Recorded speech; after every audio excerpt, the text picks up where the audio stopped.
어릴 때부터 남들과 다른 외모 때문에 자신감이 없었던 아이가 있었습니다. 얼굴 생김새도 다르고요. 피부색도 달랐습니다. 목소리도 달랐고, 나는 왜 이 모양일까? 혹시 참 제가 이 얘기한다고 목사님 얘기하는가 보다 이렇게 생각하실지 모르는데 그렇지는 않고요. 그래서 나는 왜 이 모양일까? 그 아이는 어릴 때부터 남들과 다른 외모 때문에 자신감이 없었습니다. 친구들로부터 놀림도 많이 받았고요. 때때로는 야, 너 외계인 아냐? 이런 소리도 들었습니다. 아니, 자주 들었습니다. 그렇게 세월이 흘렀고요. 남들과 다른 것 때문에 힘들었던 그 아이, 남들과 비교당하면 언제나 기가 죽었던 그 아이도 어느덧 어른이 되었습니다. 그날도 평소와 다름없이 하루를 지내고 있었을 때 친구들이 또 놀려대기 시작했습니다. 넌 왜 그렇게 생겼냐? 못생긴 게 목소리도 왜 그 모양이냐? 꽥꽥꽥꽥꽥. 친구들이 자기를 쫓아오면서 괴롭히자 에이 싸우기도 싫고 도망가야지 하고 열심히 뛰는데 갑자기 날개에 힘이 생기는 거예요. 또 붕 하고 하늘로 날아가는 거 있죠. 이렇게 봤더니 밑에서 계속 꽥꽥꽥꽥꽥 거리고 있는데 따라오지를 못했어요. 하늘을 날던 그는 자신이 백조인 걸 알았죠. 아, 내가 백조였구나. 그래서 저 사람, 쟤네들과 얼굴이 달랐구나. 쟤네들처럼 꽥꽥꽥꽥 거리지 못했구나. 그래서 막 하늘을 이렇게 날아갔다. 이런 안데르센의 동화, 미운 오리 새끼 얘기를 조금 각색해 봤어요. 여기서 우리는 남이 나를 바라보는 것과 실제 나의 모습이 큰 차이가 있음을 가르쳐 주죠. 혹시 우리도 내가 나를 생각하는 것이 잘못되어 있지는 않은지, 내가 분명히 백조로 태어났으나 오리처럼 섞여 지내고 오리들로부터 넌 못생겼어, 넌 우리와 달라, 넌 형편없어, 색깔도 달라, 넌 왜 그 모양이냐, 목소리도 이렇게 멋있게 꽥꽥 이렇게 못하고 왜 그러냐, 이렇게 얘기를 할 때 우린 정말 나는 왜 이 모양일까, 왜 이렇게 태어났지, 이런 생각을 가질 때가 있죠. 그런데 오늘 말씀을 통해서 진짜 여러분이 누구신지, 진짜 난 누군지 그것을 말씀을 통해서 깨달아야 합니다. 그렇지 않으면 우리는 늘 자신감 없고 늘 뒤처지고 나는 왜 이 모양일까 이런 생각을 가지면 살 수밖에 없기 때문에 그렇습니다. 모쪼록 여기 많은 분들이 계시는데 여러분들 가운데 단 몇 명이라도 오늘 말씀을 듣고 힘을 얻고 용기를 얻어서 하나님의 나라를 향해 멋있게 날아오를 수 있는 그런 귀한 은혜가 있으시기를 주님의 이름으로 축원합니다. 자, 오늘 본문의 주인공은 옛날 이스라엘의 기드온이라고 하는 사람이 살았다라는 것부터 시작이 되거든요. 기드온이 살았을 때 이스라엘은 나라가 매우 혼란했습니다. 이웃 나라들의 계속되는 침략과 약탈로 살기가 힘든 때였습니다. 그래서 당시 사람들은 매일매일 살아가는 것이 힘에 겨웠습니다. 젊은 사람들이 겪는 고통은 더했겠죠. 이 지경이 되어버린 나라가 싫었습니다. 그래서 이민이라도 가야 되는 것 아니야? 하고 늘 젊은 사람들은 기회만 되면 이 나라를 떠나려고 애를 썼습니다. 그러던 어느 날 기드온의 삶이 한꺼번에 뒤바뀐 사건이 벌어지게 되는데요. 그날 이후로 그는 새로운 꿈과 희망과 용기가 생기게 되었습니다. 그날은 온 우주를 만들고 만왕의 왕이시고 모든 것을 통치하시는 하나님을 만난 날이었습니다. 기드온이 하나님을 만난 그 이후로 그는 그의 삶이 완전히 달라지게 되었습니다. 그래서 저는 이 기드온이 하나님을 만난 나를 기록한 오늘 본문 말씀을 참 좋아해요. 참 좋아해요. 읽을 때마다 가슴이 뜨거워지고요. 한 사람의 인생을 한순간에 바꾸어 놓았던 그 순간을 보면서 용기를 얻곤 합니다. 기드온이 하나님을 만난 날, 기드온의 인생은 정말 완전히 달라지게 되었는데 하나님을 만난 그날 기드온에게 어떤 일이 있었길래 그런 일이 생겼을까? 분명히 대단한 일이 생겼다는 것은 우리가 의심할 수 없지만 기드온은 그동안 자신을 바라보던 것과는 완전히 다른 시각을 가지고 세상을 바라보기 시작하게 됩니다. 오늘 말씀을 듣는 여러분과 저 가운데서도 오늘 이전의 삶과 오늘 이후의 삶이 완전히 달라짐으로 하나님이 기뻐하시는 인생을 살아갈 수 있는 첫날 되시기를 주님의 이름으로 축원합니다. 기드온은 자기 자신을 이렇게 소개하고 있습니다. 본문에 보면 오늘 본문 15절 보시면 하나님의 말씀을 듣고 이렇게 얘기합니다. 그러나 기드온이 그에게 대답하되 오 주여 내가 무엇으로 이스라엘을 구원하리까? 보소서 나의 집은 므낫세 중에 극히 약하고 나는 내 아버지 집에서 가장 작은 자니이다. 이렇게 얘기하고 있죠. 자신은 므낫세 지파 사람이라고 얘기하고 있어요. 그럼 야곱의 아들들 가운데 특별히 요셉은 두 지파로 나뉘어지죠. 그 므낫세와 에브라임 이 두 지파가 요셉의 아들들이었죠. 어찌됐든 야곱의 후손들 12지파 가운데 이 므낫세 지파는 형이었지만 에브라임보다 축복을 받지를 못해요. 에브라임 지파는 영토도 크게 차지하고요. 에브라임 지파의 좋은 리더들도 많이 배출하거든요. 그런데 형인 므낫세 지파는 지도자들도 배출하지 못하고 늘 그냥 그렇게 약하게 지내요. 심지어는 요단강 동편 서편으로 나뉘어져서 지파가 결집력이 없어요. 그런 지파가 우리 지파입니다. 그리고 므낫세 지파 가운데 제일 약한 사람이 우리 집안에 제일 약한 사람이 납니다. 이렇게 얘기하고 있어요. 그 말은 나는 형편없는 집안 사람입니다. 우리 집에서 내가 받은 건 아무것도 없어요. 나는 가문을 자랑할 수도 없어요. 이렇게 얘기하고 있는 거죠. 기드온이 자기 자신을 소개하는 겁니다. 나는 형편없는 집안 사람입니다. 우리 조상들이 물려준 건 아무것도 없습니다. 힘도 없고요. 지도자들도 없고요. 우리 그냥 그런 사람이에요. 이렇게 얘기하는 것입니다. 기드온이라고 하는 이름을 봐서도 알 수 있어요. 기드온이라고 하는 이름의 뜻은 나무 자르는 사람들이거든요. 어떻게 이름을 이렇게 형편없이 지었는지 몰라요. 여러분, 예전에 이름들 막 짓잖아요. 특별히 요즘은 안 그렇지만 예전에 여자들 많이 나면 여자들 또 여자 낳냐, 다락 올라가다가 낳냐, 그래서 다락이라고 짓기도 하고 막내 이제 그만 좀 딸라라 이런. 제가 알고 있는 어떤 분은 이름이 안나예요. 안나니까 굉장히 성경적이잖아요. 안나, 한나 이런 이름. 알고 봤더니 그의 아버지가 계속 딸만 낳으니까 이제 이 아이 놓고 안 낳겠다고 이제 다시는. 그래서 안나라고 지었어요. 얼마나 이름 함부로 짓습니까? 그렇죠? 그러니까 기드온이라고 하는 이름도 그냥 야 우리 집은 나무 자르는 너도 나무나 자르라. 기드온이에요. 그러니 집안이 형편없다는 것을 알 수 있어요. 집안에서 뭘 대단한 것을 물려받지 못했다는 것을 알 수 있죠. 그리고 또 기드온은 22절부터 23절 27절까지 계속 말씀을 보면 하나님이 두려워하지 마라 이렇게 얘기하고 이렇게 했더니 그렇게 못하겠고요. 밤에 하겠습니다. 두려워서요. 이렇게 얘기하는 장면이 나오거든요. 그래서 나는 겁쟁이입니다. 이렇게 자기 자신을 소개하는 거예요. 나는 겁쟁이에요. 나는 정말 겁쟁이에요. 그래서 오늘 본문에 보면 기드온을 만났던 장소가 어디냐면 보통 밀타작은 미리 바람이 많이 부는 높은 지대에서 바람을 날려서 쭉정에 날려보내고 알곡 떠트려서 알곡 모아가지고 타작하거든요. 근데 포도즙 발로 이렇게 밟아갖고 포도즙 내는 그 토굴 속에서 다른 사람한테 뺏길까봐 거기서 밀타작을 하고 있는 거예요. 얼마나 힘들었겠어요. 그만큼 나는 겁쟁이입니다. 나는 집안에서 물려받은 것도 없고 우리 집안 형편없어요. 그리고 나는 겁쟁이에요. 용기가 없는 사람입니다.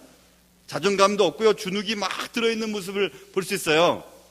그리고 또 17절부터 36절부터 40절까지 보면 하여튼 기드온은 하나님 말씀하시면 꼭 뭐라 한 가지 달아요. 하나님 말씀은 그런데요. 표징을 보여주세요. 표징을. 말씀을 그래 알겠어요. 알겠지만 표징을 좀 보여주세요. 그러면 내가 믿겠습니다. 라고 얘기하면서 말씀만 가지고는 믿지 못하는 사람이에요. 꼭 뭔가 대단한 것을 보고 듣고 대단한 일들을 경험해야만 한 걸음 이렇게 나가는 사람이었어요.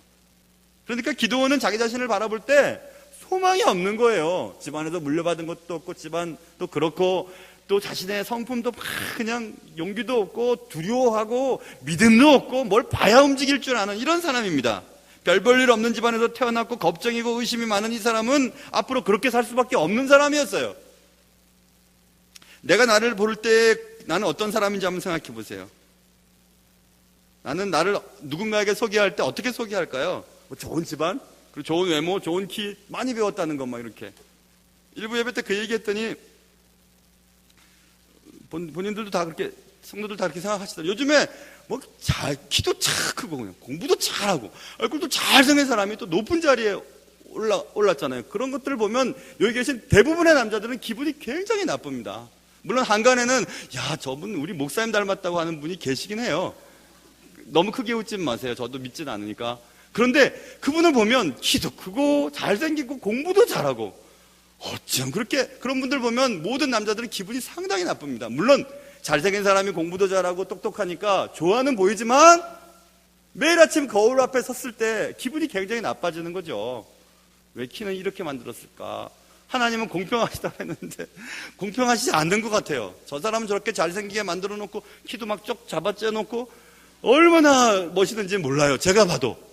그런 걸 보면 우리는 주눅이 들거든요. 공부도 못해. 좋은 집안에 태어나지도 않았어. 그러니 뭘 제대로 뭘 할 수 있겠어요?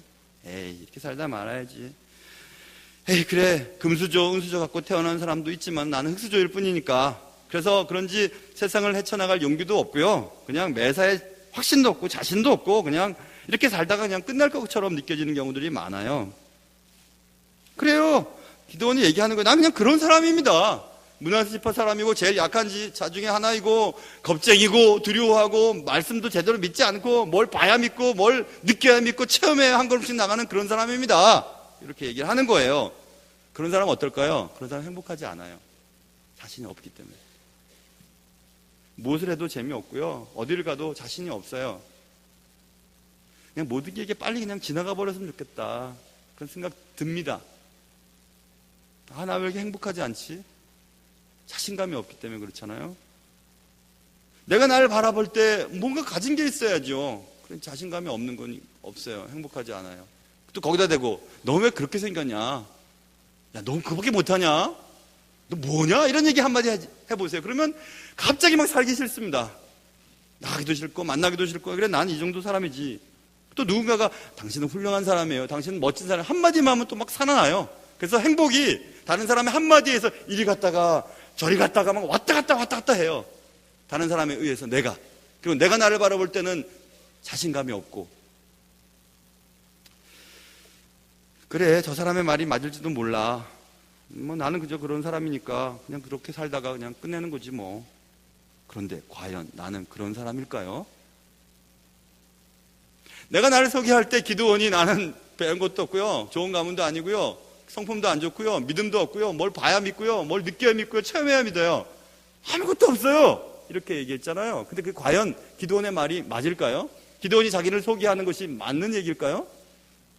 그런데 어느 날 기도원에게 자기 자신을 소개한다면 그런 것밖에 소개할 수 없는 그 기도원에게 어느 날 하나님이 찾아오셔서 기도원에 대해서 이렇게 소개하십니다.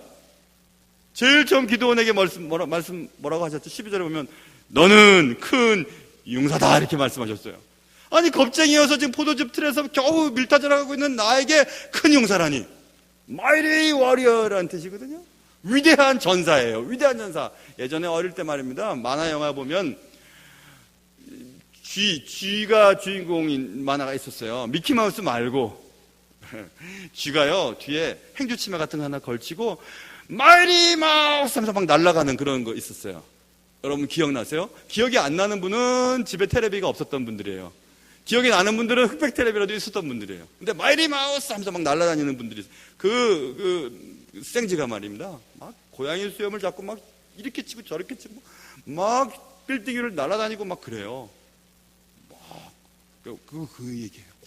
야, 너 겁쟁이 아니다. 너 위대한 전사야. 그리고 그 다음 14절에 보면 너는 이 나라를 미디안에서 구원할 구원자야 이렇게 말씀하셨어요. 얼마나 황당했겠어요. 나는 겁쟁이고 두렵고 배운 것도 없고 조상들로부터 얻은 것도 없고 나는 믿음도 없는 그런 사람에게 주님이 나타나셔서 너는 용사야, 큰 용사야. 너는 나라를 구원할 구원자야 이렇게 말씀하셨으니 얼마나 황당하고 얼마나 놀랐겠습니까? 기도원은 정말 자기 귀를 의심하지 않을 수 없었어요. 아니 나 같은 사람을 보고 큰 용사라고? 주님 잘못 얘기한 거 아니 누가 큰 용사 누가 있는 거 아니에요? 누구 얘기하신 거예요 지금? 내가 나라를 구한다고요? 미디안 사람의 손에서 이 나라를 구할 수 있다고요? 내가 구원자라고요? 기도원은 자신이 오리인 줄 알았어요. 꽥꽥꽥꽥. 그런데 하나님은 자신을 보고 넌 백조란 말이야 이렇게 말씀하시는 거예요. 백조야. 기드온이 자신을 소개한 것과 하나님이 기드온을 소개시킨 것과는 이렇게 다를 수 있을까요? 누구의 말이 맞는 거죠? 자기 자신을 바라볼 때 자기 자신과 하나님이 나를 그렇게 불러주시는 것이 차이가 너무 크지 않습니까?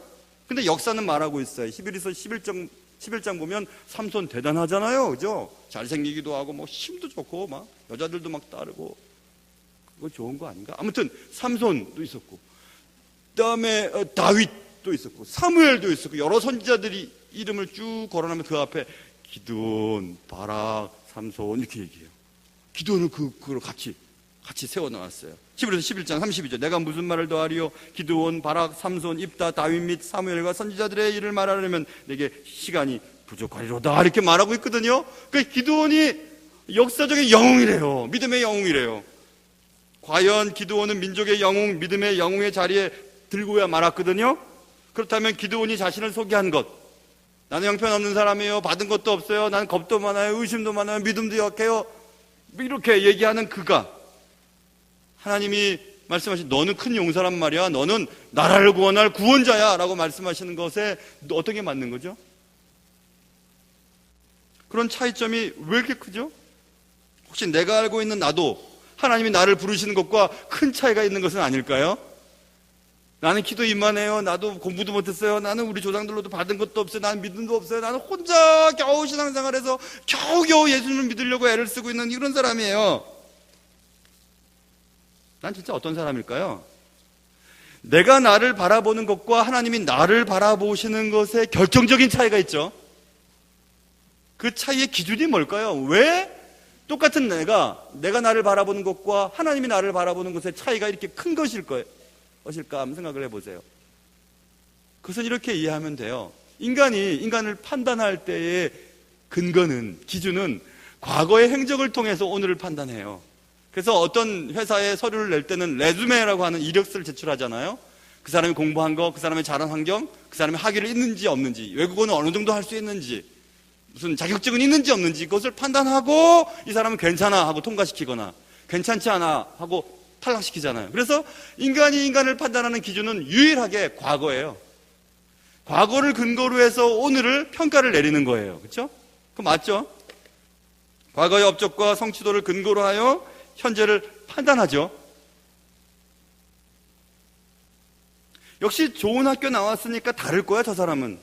집안이 좋으니까 성품이 좋을 거야. 좋은 부모님 밑에서 자랐으니까 며느리 삼아도 혹은 사위 삼아도 괜찮을 거야. 이렇게 생각을 해요. 사실 인간이 다른 인간을 판단하는 기준은 과거일 수밖에 없어요. 경험해보지 않았으니까. 사실 상당 부분 타당한 것도 사실이죠.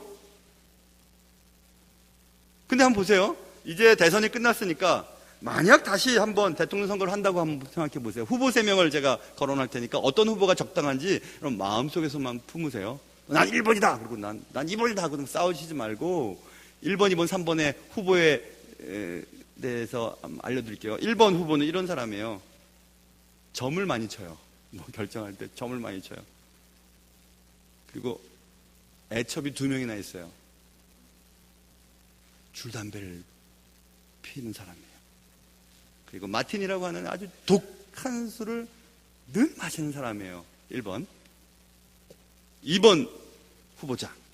그는 무능하고 부패해서 공직에서 2번씩이나 쫓겨나갔어요. 대학 다닐 때는 마약도 했어요. 그리고 낮 12시까지 잠자는 일을 그냥 늘 밥 먹듯이 해요. 매일 밤 위스키 10잔을 마시지 않으면 잠을 못 자요. 그게 2번이에요. 3번 후보자. 훈장을 받았어요. 전쟁에 나가서. 영웅이에요. 채식주의자예요. 담배는 입에도 대지 않았어요. 술은 가끔씩 하지만 맥주 한 잔쯤 해요. 혼의 정사는 상상도 못하는 도덕주의자예요. 자, 1번, 2번, 3번. 어떤 사람을 선택하시겠어요? 저는 3번 선택할 것 같아요. 뭐 한다고 마약하는 사람, 뭐 한다고 뭐 애첩이 2명이나 있는 사람, 이런 사람을 선택하겠어요? 3번 선택하겠어요. 1번은 누구냐 하면요, 프랭클린 루즈벨트예요. 그의 과거 경력이에요. 미국 32대 대통령이었죠. 2번 마약도 하고 뭐 무능과 부패로 공직에서 2번씩이나 떨어지고 낮 12시까지 잠자는 것이 일수였고 매일 위스키 10잔씩 마셔야만 잠을 잤던 그 사람, 윈스턴 처칠이에요. 영국의 42대 44대 총리였던 사람이었어요. 세 번째, 아까 말씀드린 훈장을 받고 전쟁의 영웅이었고 채식주의자였고, 담배는 피지도 못하고 술은 맥주 정도 한 잔 정도, 혼의 정사는 상상도 못할 만큼 철두철미하게 도덕주의자였습니다. 그 누구였을까요? 아돌프 히틀러예요. 보세요. 과거의 경력으로 우리가 현재를 판단해서 누구를 선택하면 잘못될 확률이 이렇게 많아요. 그렇죠? 그래서 인간의 기준, 인간의 판단 기준, 어떤 사람을 평가하고 어떤 일을 평가하는 기준은 항상 과거의 경력과 과거의 흔적을 통해 오늘을 평가하니까 틀릴 확률도 꽤나 많아요. 그런데 하나님이 어떤 인간을 선택하고 그 인간을 판단하는 기준은 미래예요. 미래. 하나님은 과거와 현재와 미래를 한꺼번에 보시면서 이 사람이, 이 영혼이 하나님의 나라를 위해 장래에 이렇게 큰 일을 하게 될 것을 이미 보시면서 오늘 이 사람에게 큰 용사라고 얘기하는 거예요. 너는 나라를 구원할 구원자라고 얘기하는 거예요. 이런 일들은 굉장히 많았습니다. 요한복음 1장에 한 어부가 막 이렇게 동생이 데리고 왔어요. 어부가 확 털도 푸실하고 막 거친 사람이에요. 근데 예수님께서 그를 보고 얘기해요. 너는 요한의 아들 시몬이지? 예, 맞아요. 장차 너를 개바라 거야. 이렇게 말해요. 장차. 앞으로 너는 믿음의 반석. 개바는 페트라. 피터. 영어의 피터예요. 그렇죠? 베드로예요. 그러니까 너는 너의 신앙 고백 위에 교회를 세우겠다 하신 너는 진짜 멋진 신앙의 위인이 될 거야. 장차. 이렇게 말씀하셨어요. 요한의 아들 시몬, 인간적인 기준이지만 그러나 장차 너는 개바가 될 거야 이렇게 말씀하셨어요. 사도행전 9장에 보면 주의 나라를 핍박하고 예수 믿는 사람들 잡아 죽이고 했던 사람이 나타나요. 그 사람이 그런데 담메색으로 가다가 말에서 떨어지고 눈이 안 보였습니다. 아나니아를 통해서 하나님이 그 사람 눈 좀 고쳐주라고 보내요. 아나니아가 못 가겠다고 하면 그 사람이 얼마나 나쁜 사람인지, 얼마나 하나님의 나라를 위해 해를 끼치는 사람인지 몰라서 그러세요? 주님 말씀하시죠. 주께서 이르시되 가라. 이 사람은 내 이름을 이방인과 임금들과 이스라엘 자손들에게 전하기 위하여 택한 나의 그릇이라 이렇게 말해버려요. 그러니까 주님은 이제 장차에 할 일들을 보시면서 지금 사울이었던 바울을 선택하시죠. 우리는 미래를 알 수 없어요. 어떻게 그 사람의 인생이 변하게 될지. 과거의 행적대로 산다면 그는 정말 싹시 노란 아무것도 할 수 없는 사람인 것처럼 우리가 생각하지만 아니요. 그럼 하나님은 과거를 잊으시나요? 예, 잊으십니다. 과거가 그의 삶이 어땠든 그의 삶이 어떻게 하나님의 나라에 해를 주었든지 상관없이 하나님은 미래에 하나님의 선택한 자를 하나님의 나라를 위해 사용하실 것을 바라보시면서 지금 오늘 우리에게 말씀하시는 거예요. 너는 큰 용사야. 마이리 워리어야. 큰 용사야. 너는 나라를 구원할 구원자야. 이렇게 기드온에게 얘기한 거예요. 기드온이 깜짝 놀랐어요. 기드온을 아는 많은 사람들도 깜짝 놀랐을 거예요. 기드온 집까지 게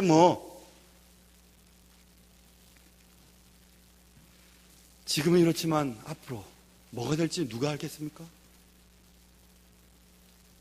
하나님은 과거를 잊으시고 그의 마음속에, 그의 심령 속에 심겨주신, 하나님이 심어놓으신 그 잠재력이 하나님의 손 안에서 마음껏 폭발적으로 발화되기를 기대하고 계시거든요. 잠재력 있는 자, 그 잠재력 있는 자와 함께 하세요. 잠재력을 하나님 보세요. 그렇다면 누가 과연 잠재력 있는 사람일까요? 포텐셜 에너지라고 하는 잠재력이 누가 잠재력이 있는 사람일까요? 누가 미래가 있는 사람일까요? 오늘은 비록 이렇지만 장차 하나님의 나라를 위해 크게 사용될 사람은 과연 누구일까요? 기드온은 약점이 많은 사람이었습니다. 집안도 형편없었어요. 용기도 없었습니다. 징표를 보아야만 한 걸음 움직일 수 있는 믿음도 연약한 사람이었습니다. 그러나 그럼에도 불구하고 하나님은 기드온과 함께 하셨어요. 오늘 본문에 보면 반드시 너와 함께 하겠다고 말씀하셨죠. 반드시 하나님이 너와 함께 하겠다고 말씀하셨습니다. 이처럼 잠재력이 있는 사람은 하나님이 함께 하시는 사람입니다. 어떤 상황 가운데서든지 하나님이 함께 하시는 사람이에요. 그래서 하나님이 함께 하심으로 때가 되면 하나님이 심어놓으신 잠재력이 바깥으로 튀어나올 수 있도록 하시는 거예요. 환경과 사람을 만나는 것과 여러 가지 일들을 통해서 그 사람을 최대한 최대한 그를 만드시는 분이 하나님이시기 때문에 그렇습니다. 미래가 있는 사람은 하나님이 사랑하시는 사람이죠. 하나님이 함께 하시는 사람이죠. 그러므로 내 인생에 하나님이 함께 하시면 놀라운 일들이 벌어지게 됩니다. 과거의 내 삶이 어찌됐든 상관없이 앞으로 하나님이 함께 하시는 사람은 그의 삶을 하나님이 크게 극대화하게 만들어 놓으실 수 있기 때문에 그래요. 그렇다면 하나님은 누구와 함께 하실까요? 누구와 함께 하나님이 하실까요? 누구와 함께 하심으로 그 사람 속에 심겨진 하나님이 심어 놓으신 잠재력을 발견하게 해서 하나님의 나라를 위해 큰 일을 하게 하실까요? 누굴까요? 하나님은 자신을 사랑하는 사람과 함께 하세요. 하나님을 사랑하는 사람과 함께 하세요. 좀 얼마 전에 시를 읽다가 너무 가슴에 와닿은 시가 있었어요. 한계령을 위한 연가라고 하는, 여러분 읽어보셨어요? 읽어보신 분도 계시겠죠. 문정희 시인이 지은 시 중에 앞에 부분인데요. 이런 내용이 한겨울 못 잊을 사람과 한계령을 넘다가 뜻밖의 폭설을 만나고 싶다, 이렇게 시작되는, 여러분 가슴이 막 찌릿찌릿하지 않아요? 아무렇지도 않아요? 못 잊을 사람, 내가 너무 사랑하는 사람과 한계령을 이렇게 넘는데 뜻밖의 폭설이 내린 거예요. 갇혔어요. 그러고 싶대요. 끝부분에 보면 한계령에 기꺼이 묶이고 싶다, 이렇게 끝이 나요. 저는 그래서 이 시를 읽으면서 제 아내 생각했어요. 그래, 아내랑 같이 한계령을 넘다가 폭설이 내려가지고 그냥 우리 둘만 그냥 어디 갇혔으면 좋겠다. 몇 날 며칠로 아무도 찾지 않았으면. 또 기분 나빠하시는 분, 여러분 그런 마음 안 드세요? 사랑하는 사람과 아무것도 다 잊어버리고 사랑하는 사람과 둘이서 딱 갇히고 싶다, 이런 말이 마음에 안 드세요? 안 드세요? 내 남편이랑 갇히느니 차라리 죽어버리겠다, 막 이런 분도 계세요? 어떤 분은 내 남편이 천국 오면 난 천국 안 가겠다, 이런 분도 계시던데. 아니, 사랑하는 사람과 같이 있고 싶잖아요. 같이 있고 싶잖아요. 모든 사람들이 오지 않는 곳, 모든 사람들이 보지 않는 곳, 모든 것과는 차단된 곳에 한계령에 폭설이 내려서, 뜻밖의 폭설이 내림으로 한계령에 갇히고 싶은 거예요. 못 잊을 그 사람과. 이렇게 얘기해도 감동이 안 되죠. 그게 사랑하는 거 아니에요? 사랑하는 사람과 몇 날 며칠 똑같은 얘기를 해도 계속 좋은 거. 사랑하는 사람에게 자기가 쓰고 싶었던 거 마음껏 쓰려고 준비했던, 몇 년 동안 모아뒀던 것도 사랑하는 사람에서 다 주잖아요. 하나도 안 아깝잖아요. 사주면서 이거 얼마짜리인 줄 알아? 너 잘 써야 돼. 너 이거 잘 써야 돼 하면서 이렇게 사주는 사람이 어디 있어요, 세상에. 사랑하는 사람을 위해서.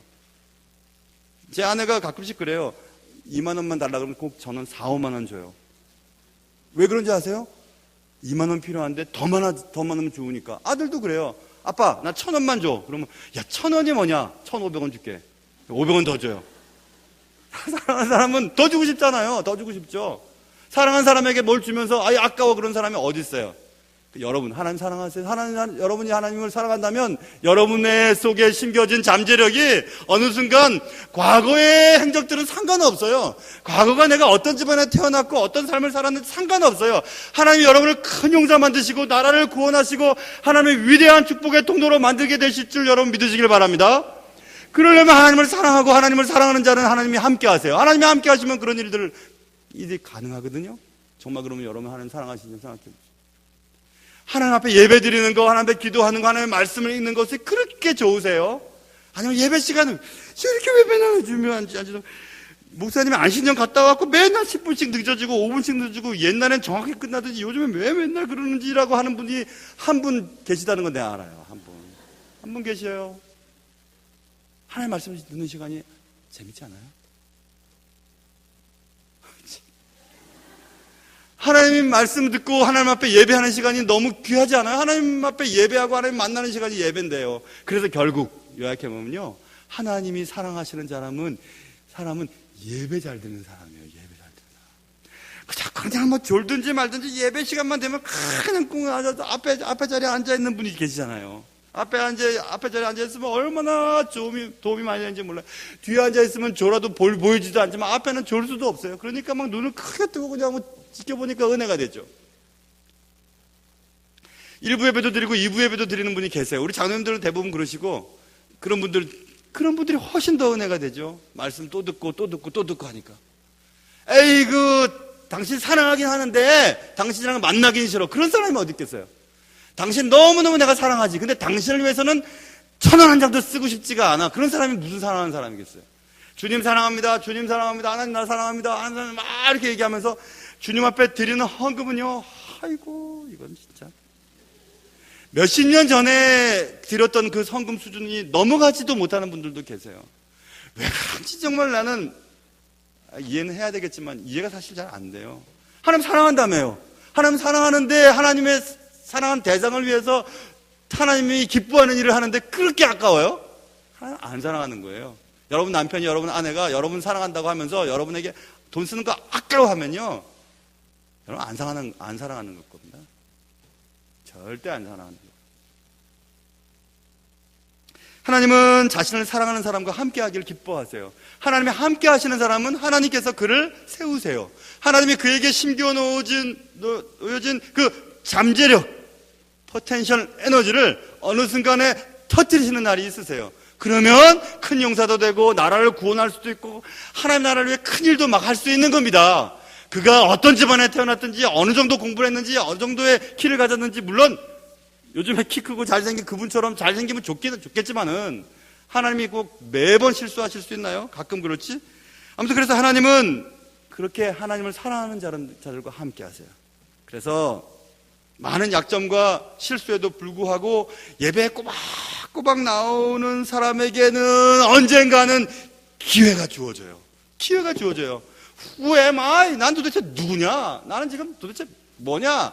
내가 내세울 게 뭐가 있냐? 나는 다른 사람한테 내세울 거 하나도 없다라고 여기는 어떤 분도 예배 때 하나님을 이렇게 딱 만나기만 하면 하나님의 나라를 위해 크게 사용되어지는 경우들을 너무너무 많이 봤기 때문에 그래요.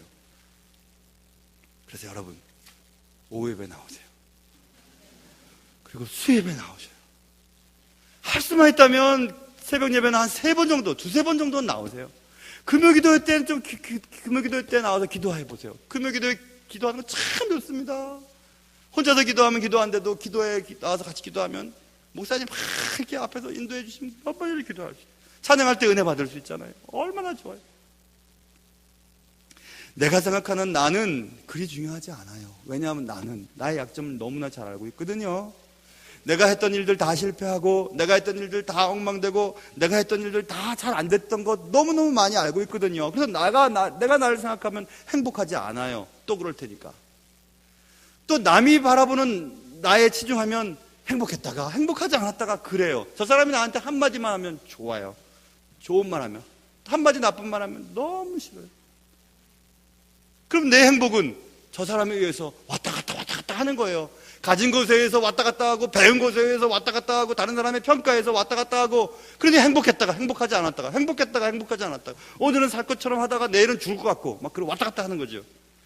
내가 생각하는 나, 다른 사람이 나를 판단하는 나, 중요하지도 않고 객관적이지도 않아요. 옳지도 않아요. 하나님이 나를 어떻게 생각하시는가가 제일 중요합니다. 하나님이 여러분을 어떻게 생각하고 계실까요? 하나님은 겁장이 기드온에게, 조상들로부터 배운 것 하나도 없는 기드온에게, 의심도 많았던 기드온에게 큰 용사야, 너를 통해 미디안의 손에서 너의 민족을 구원해 주겠다고 말씀하셨습니다. 더 이상 과거에 내가 현재 나의 발목을 잡도록 내버려 두어서는 안 돼요. 그래, 과거에도 안 됐는데 뭐 이래도 또 말겠지, 뭐 3일 하다가 말겠지 하면서 과거의 실패가 나의 현재의 발목을 자꾸 잡도록 내버려 두어서는 안 됩니다. 나는 그 어떤 것과도 비교할 수 없는 하나님의 사람이고, 미래를 보시는 하나님께서 현재의 나를 얼마든지 크게 만드실 수 있다고 하는 확신이 있다면 우리는 얼마든지 과거는 잊고 하나님이 주신 표대를 향하여 달려나갈 수 있기 때문에 그런 것입니다. 하나님이 우리를 얼마나 사랑하셨다면 하나님이 그의 아들의 피값으로 우리를 사셨겠어요. 세상 어떤 것과도 바꾸지 않겠다고 여러분을 말씀하셨겠어요. 여러분들 위해서라면 세상의 모든 걸 다 주겠다고 주님이 말씀하시겠어요. 그렇게 투자한 여러분을 이 땅에 보내시면서 여러분에게 심겨놓은 잠재력을 하나님이 왜 사용하지 않으시겠습니까? 남들보다 특별한 것들을 여러분들은 다 갖고 태어나셨어요. 어떤 분들은 그것들을 30%, 40%, 50% 발휘하고 어떤 분들은 뭐 100%에 가깝게 발휘하고 어떤 부분들은 그것을 발견하지도 못한 채 그냥 그렇게 살다가 죽고 마는 인생들도 너무 많기 때문에 그렇습니다. 그래서 하나님을 만나야 되는 거예요. 하나님을 만나서 진정한 내가 누군가, 진짜 하나님의 눈앞에 비친 나는 누군가, 난 무엇을 할 수 있는가, 나는 어떤 존재로 지어져 있는가, 그것을 발견해야 되는 거죠. 내가 가진 잠재력이 무엇입니까? 과거의 나도 아니고 현재의 나도 아닌 앞으로의 내가, 앞으로 되어야 할 내가 어떤 존재입니까? 찬송가 135장 부를 때마다 가끔씩 눈물 날 때 있어요. 그 135장 찬송의 가사는 이렇죠. 허물 많은 베드로를 용서하시고 의심 많은 도마에게 확신 주시고 사랑하는 그의 제자 가슴에 안고 부드러운 사랑으로 품어주셨네. 어저께나 오늘이나 영원 무궁 한결같은 주 예수께 찬양합시다. 세상은 지나고 변할지라도 영원하신 주 예수 찬양합시다. 이런 찬양이에요. 부를 때마다 눈물이 날 때 있어요. 허물도 많고 의심도 많고 그 용서하시고 또 품어주시고 기다리시고 세상 다 변하고 사람도 변하고 가까이 있는 사람도 변하고 심지어 내 배우자와 자녀들도 내 마음을 아프게 한다 할지라도 하나님 변하시지 않는데요. 그 하나님을 만나고 살아가는 사람과 그 하나님과 관계없이 살아가는 사람의 삶의 질이 얼마나 차이가 나겠습니까? 지금 당장은 소망이 없어 보이고 좋아 보이지 않고 그럴지라도 마지막에 역전시킬 수 있는 분이 하나님이세요. 환경을 바라보고 남을 보고 남의 평가를 보고 내 자신을 바라보고 과거의 행적들을 보면서 낙심하지 마시기 바라요. 여러분과 저는 오리가 아니기 때문에 그래요. 여러분과 저는 백조예요. 비록 지금은 포도주 틀에서 밀을 타작하는 현실을 살아가고 있지만 하나님이 여러분을 만나주시고 여러분과 함께 하시고 반드시 여러분과 함께 하셔서 여러분에게 큰 도움이 되어주시면 큰 용사도 될 수 있고 나라를 구할 수 있는 민족의 지도자도 될 수 있음을 여러분 꼭 믿으시기를 바랍니다. 고린도후서 5장 17절에 그런즉 누구든지 그리스도 안에 있으면 새로운 피조물이라 이전 것은 지나갔으니 보라 새 것이 되었도다 이렇게 말씀하셨어요. 사랑하는 성도 여러분, 내가 나를 소개하는 것 잊어버리세요.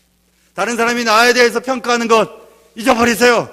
하나님이 나를 크게 쓰시기 위해 오늘도 하나님이 나를 만나주시기 위해 여러분을 부르실 때 항상 예배하는 자리, 기도하는 자리, 말씀하는 자리, 주의 나라를 위해 봉사하는 자리, 하나님을 사랑하기 때문에 하나님을 사랑하기 위해서 하나님의 사랑하는 자를 위해서 내 주머니를 터는 자리, 그런 자리에 여러분의 이름이 가장 앞자리에 놓여짐으로 말미암아 하나님이 함께하는 세상 사람들이 뭐라 하든지 이 사람은 말이야, 이 사람은 나의 큰 제자야, 나의 이 민족을 위해서 큰 축복의 통로야, 내가 사랑하는 사람이야 라고 말하는 그런 주인공들 되시기를 주님의 이름으로 축원합니다.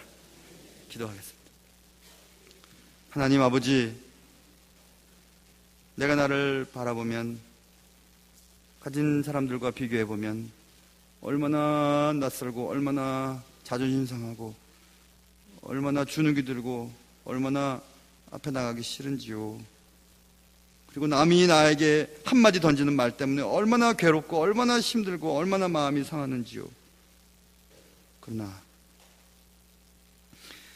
내가 나를 생각하는 나도 중요하지 않고 남이 판단하는 나도 그리 중요하지 않고 오직 하나님이 나를 어떻게 보시는가, 하나님이 나를 어떻게 사용하실 것인가, 하나님을 사랑하는 모든 자에게 모든 것이 합력하여 선을 이룬다고 하셨사오니 하나님 더 많이 사랑하게 하시고 하나님과 함께함으로 하나님이 이루실 날들을 기대하며 살아갈 수 있도록 도와주시옵소서. 그래 언젠가 하나님이 나를 세우실 때 날개를 펼쳐면서 꾀꾀거리는 오리를 뒤로 하고 하늘로 날아오는 백조처럼 그렇게 날아오를 수 있는 주님의 사람 되게 도와주시옵소서. 귀하신 예수님의 이름으로 기도합니다.